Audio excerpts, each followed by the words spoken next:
Hello everyone, আমি আজকে একটা শ্রীকৃষ্ণের মুকুট বানাবো। আমার ছেলের স্কুলে কালকে প্রোগ্রাম আছে, সেখানে লাগবে। আমি একটা মাউন্ট বোর্ড নিয়েছি, ওটাকে সেলো টেপ দিয়ে মুড়েছি।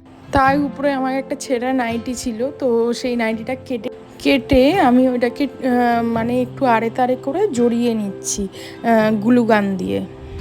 এত সুন্দর লাগছে কমপ্লিট হওয়ার পর, আমি তোমাদের সাথে না শেয়ার করে আর পারলাম না।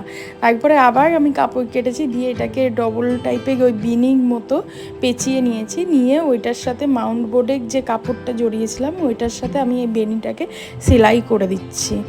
এটা হচ্ছে আমার হেয়ার অ্যাক্সেসরিজ মেকআপে। আমি ফুল না পাওয়াতে আমি এটা দিয়েই কাজ চালিয়েছি। এটাও আমি সেলাই করে নিয়েছি কাপড়ের সাথে, বেশ কালারিং তো ভালো লাগছিল।